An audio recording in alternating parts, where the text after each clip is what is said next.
안녕하세요. 결혼한 지 8년 만에 이혼한 30대 여성입니다. 솔직히 이혼을 결심하기까지가 쉽지만은 않았어요.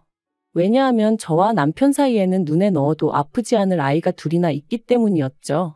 그래서 몇 번이나 아이들을 생각해서 어떻게든 참고 살아볼까 했는데 제가 하나를 양보하면 상대도 하나를 양보해주는 게 이치 아닌가요?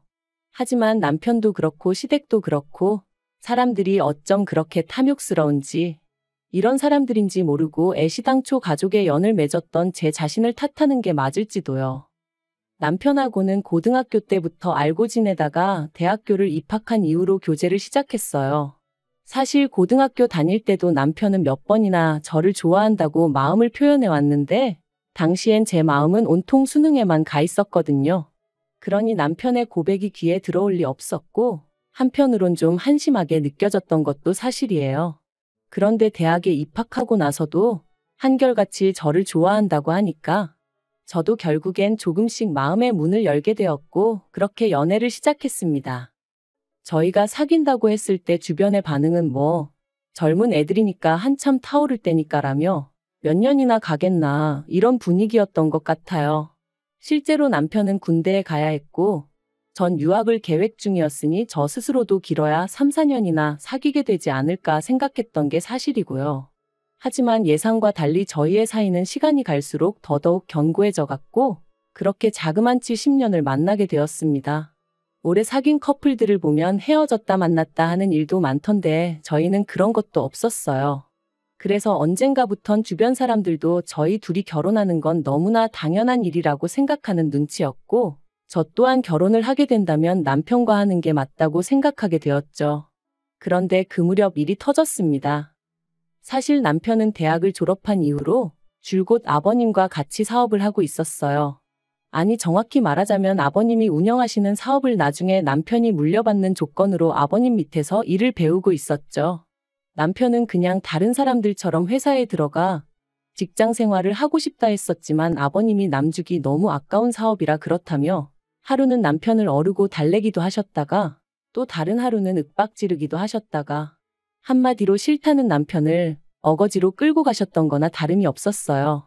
그런데 그렇게 아버님 사업에 남편이 같이 하기 시작하고 얼마 되지 않아서부터 일이 잘 안 풀린다 어쩐다 하는 소리가 들려오더니 급기야 저희가 본격적으로 양쪽 집안에 인사드리고 결혼 허락을 받기 시작한 무렵에는 폐업 이야기가 오갈 만큼 상황이 악화되어 있더라고요. 상황이 이렇다 보니 저는 남편에게 아버님 회사에서 나와 지금이라도 다른 회사를 알아보라고 조언했습니다. 하지만 남편은 자기까지 포기해버리면 아버님이 쓰러지실지도 모른다며 쉽게 결정을 내리지 못하더군요. 그리고 이런 모습을 저와 함께 옆에서 지켜보시던 친정부모님은 우유부단한 남편이 마음에 들지 않는다며 저에게 이 결혼을 꼭 해야 하겠냐 하셨습니다. 헤어지란 소리는 아니지만 그래도 일단은 상황을 지켜보자면서 말이죠. 제가 참으로 어리석었던 게 친정부모님은 사실 저를 생각해서 하신 말씀이셨고 이 세상에 저희 친정부모님보다 저를 더 생각해 줄 사람이 누가 있겠어요. 그런데 그때는 그런 건 생각도 못하고 그저 제가 남편과 얼마나 오랜 세월을 함께 했는지 뻔히 아시는 분들이 그렇게 말씀하신다는 그 사실 하나만 서운하게 느껴져서는 어찌나 친정부모님이 매정하고 독하게만 보이던지요. 뿐만 아니라 목이라도 났던 건지 이런 시기일수록 제가 남편 곁에서 힘이 돼줘야겠다 싶대요. 그래서 제가 남편과의 결혼을 허락해달라고 단식투쟁까지 시작했답니다. 돌이켜 생각해보면 정말 한심하기 짝이 없었어요. 그래서 결국 친정에서 1억 8천 주고 아파트 한 채를 해주셨습니다. 혼수는 전부 제가 모아뒀던 돈으로 해결했고요. 그나마 이것도 받았다고 표현해야 하나 싶은데 결혼식은 양쪽 집안에서 반반씩 부담해 주셨으니 시댁에서 아예 아무것도 안 해주신 건 아니네요. 다만 친정부모님은 축의금은 저희 살림살이 사는데 보태라고 주셨고 시댁에선 남편 앞으로 들어온 축의금까지 싹 다 가져가셨어요. 그래도 이마저도 상황이 상황인 만큼 이해하려고 했습니다. 민망해하는 남편에게 별말하지 않았고 결혼 생활 내내 시부모님 앞에서 그때 그러셨잖아요. 하고 말 한마디 해본 적 없어요. 이제 와서 말이지만 저는 저 나름대로 100점짜리 며느리는 아니어도 어머님 아버님이 며느리 잘못 들였다고 타박하실 정도로 못난 며느리는 아니었다고 생각해요. 그런데 사람 마음이라는 게 다 저와 같을 순 없다더니 그래서 그런 건지 시작은 제가 첫째를 낳으면서였어요. 저는 임신 사실을 확인했을 때부터 아들이니 딸이니 그런 건 신경 쓰지 않았습니다. 그저 말 그대로 건강한 아이만 나와줬으면 했죠.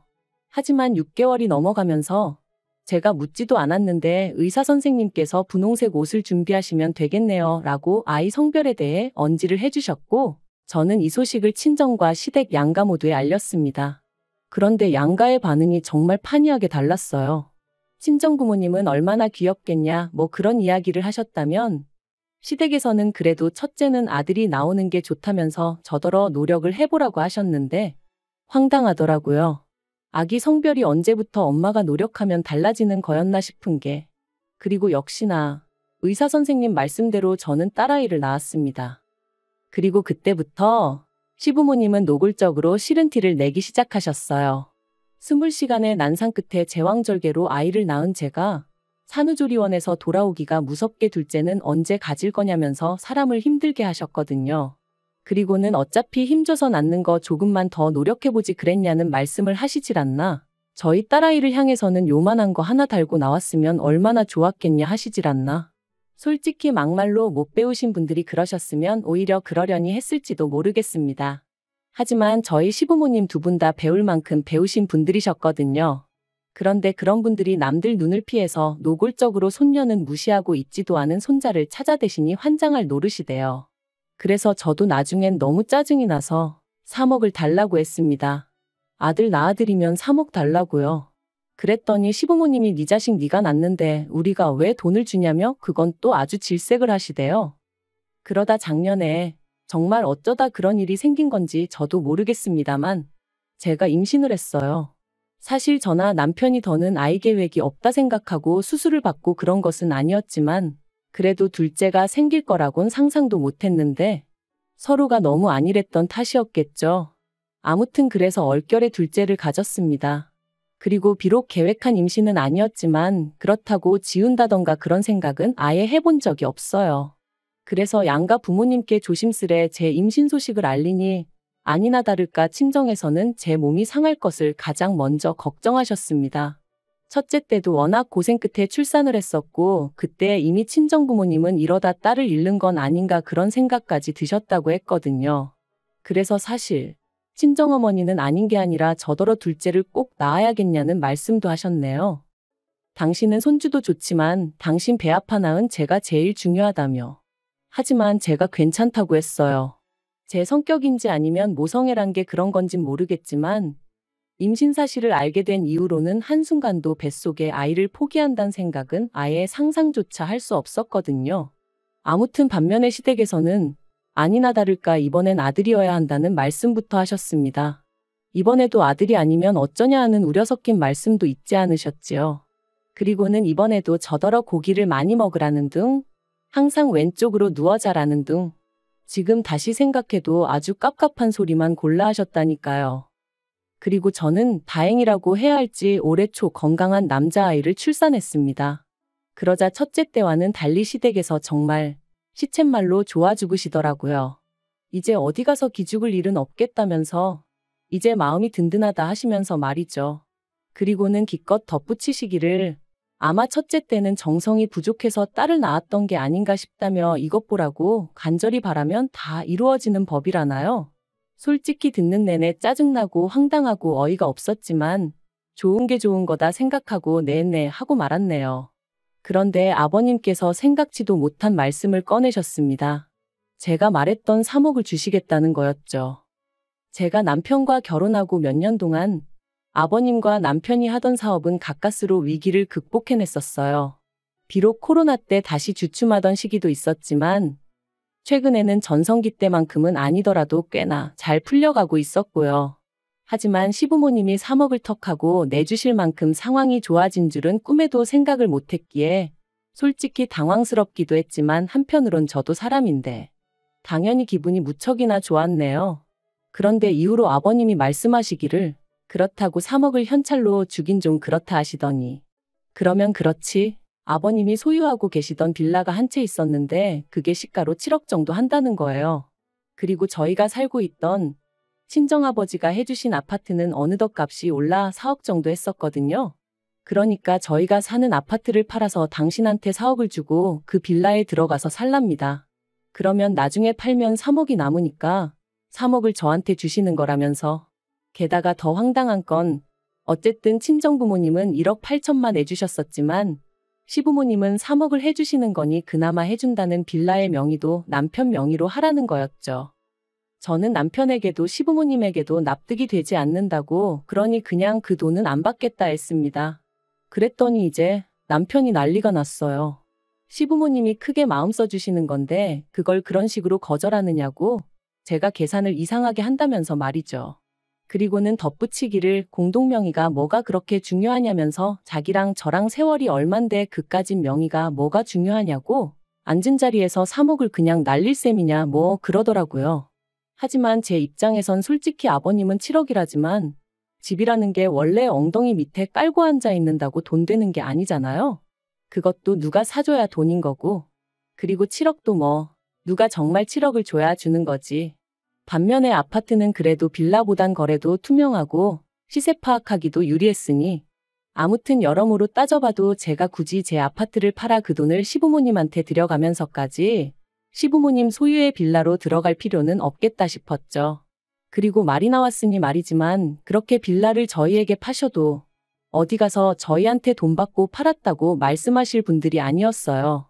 아마 어디 가서든 말 나오면 7억짜리 집을 저희에게 줬다 그렇게만 말씀하셨을 거예요. 안 봐도 뻔한 이야기였죠. 그래서 그냥 더는 설명할 이유도 없다 싶어 안 받을 거라고 했던 거고요. 그런데 남편은 그 돈이라고 해야 하나 집이라고 해야 하나 아무튼 도무지 포기할 수가 없는 모양이었습니다. 저를 어르고 달래도 보고 저한테 속상하다며 짜증도 내고 사실 사업이 안 될 때는 아버님이 남편 월급을 몇 번이나 나중에 주겠다며 미루신 적도 있었고 그래서 몇 달 동안 남편이 가져다주는 생활비는 구경도 못한 채 오로지 제가 번 돈으로 살아야 하는 순간도 있었지만 그래도 어찌저찌 잘 견뎌냈습니다. 저희 살림살이에 사사건건 간섭하려 드시는 것도 또 언제 손자를 안겨줄 거냐는 구박 섞인 불평도 가까스로 잘 참아냈고요. 그런데 이제 와서 3억을 빌미라고 해야 하나. 아무튼 3억을 가지고 사람 기분을 있는 대로 잡쳐놓으니 더는 참을 수가 없었습니다. 그래서 한 번은 제발 좀 그만하라고 소리를 질렀더니 남편이 기껏 한다는 소리가 제가 다른 여자들에 비해 얼마나 대단한 일을 한 것도 아니고 남들 다 낳는 아들 한 번 실패하고 두 번째 겨우 낳은 거 아니냐며. 그런데도 어머님 아버님은 그걸로 저를 꾸짖기는커녕 오히려 돈을 주겠다 하시는데 저더러 그 와중에도 욕심을 내냐면서 그렇게 욕심이 사나우면 애들이 뭘 보고 크겠냐대요. 그리고 저는 그런 남편의 마지막 말에 완전히 이성을 놓칠 뻔했어요. 그간 내가 한 이불 덮고 잔 남자가 이딴 사고방식이었다는 것도 소름 끼치고 첫째를 실패작처럼 표현하는 게 혐오스럽기까지 했으니까요. 그래서 이때 처음 이런 남자를 내 아이들의 아버지로 두는 게 맞는 걸까? 차라리 이혼하고 혼자 키우는 게 애들한테도 더 도움이 되지 않을까 하는 생각이 다 들대요. 그렇게 하루가 멀다 하고 남편과 혹은 시부모님과 저는 말 그대로 싸움을 이어가야만 했습니다. 남들이 보기엔 어이가 없었을 테죠. 시부모님은 돈 준다 하고 며느리는 싫다고 하니 오죽하면 제가 자꾸 아버님 빌라가 7억이라고 하시는데 그럼 차라리 그걸 팔아서 3억을 저를 주시면 깔끔하지 않냐 소리도 했었거든요. 그랬더니 그 빌라는 기다리면 뭐 재개발이 될 수도 있고 호재가 많다면서 그렇게는 안 된다던데 정말이지 제가 여기다 다 적을 수가 없어서 그렇지 말도 안 되는 말씀을 얼마나 많이 하셨는지 몰라요. 그리고 그런 와중에 남편은 계속해서 시부모님 편을 드느라 정신이 없었고요. 마치 애를 둘씩이나 낳은 제가 정말 자기랑 이혼을 하겠냐고 생각이라도 했던 건지. 하지만 결론부터 말하자면 네, 이혼했습니다. 막상 이혼을 마음먹으니 참으로 사람 사는 게 이렇게 허무했나 싶을 만큼 모든 일이 일사천리로 진행되대요. 재산이나 마나 제가 결혼할 때 친정아버지가 제 명의로 해주신 아파트라 그건 뭐 남편이랑 나눌 이유가 전혀 없었고요. 아이들의 양육권 또한 마찬가지였어요. 저한테 이혼의 이유가 있던 것도 아니고 경제적 능력이 없는 것도 아니었으니 아무리 남편 쪽에서 고집을 피운들 아이들 둘 다 제가 맡게 되었거든요. 그리고 그제서야 시부모님이 좀 뭐랄까 앞불싸 싶으셨던 모양인데 버스 떠난 뒤에 손은 든다고 문 열어주나요? 요새 그러면 벌금이에요. 이혼 후에도 제 생활은 크게 달라진 바가 없었습니다. 굳이 꼽자면 친정 부모님이 전보다 자주 왕래를 하며 아이들을 챙겨주신다는 거 정도였달까요? 그리고 남편은 저와 이혼 후 시댁으로 아예 들어가 살기로 했다고 소식을 전해왔습니다. 아주 저 보란듯이 아버님 사업을 자기가 세계 1등으로 만들 거라며 후회하게 만들어주겠다길래 꼭 그렇게 해달라 했어요.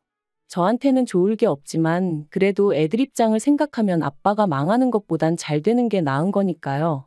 주변에 보면 말도 안 되는 상황에서도 아빠 없이 애들을 자라게 하기 싫다며 바보같이 참고 사는 여자들이 있던데 절대로 그러지 말라는 말을 꼭 해주고 싶어요. 누가 당신 인생을 대신 살아주는 것도 아닌 만큼 결단을 내려야 하는 순간에는 사소한 한두 개의 사실에 얽매이지 말고 주체적으로 결정을 내리고 자기만의 길을 개척해 나가라고 말이죠. 그리고 한 가지 더 말하고 싶은 건 남편이나 시부모님이나 돈 계산 그따위로 하지 말라는 거예요. 눈 가리고 아웅도 아니고 내가 무슨 3살 먹은 어린애인 줄 아나. 도둑놈 심보가 따로 없던데 인생 그렇게 살지 말아요.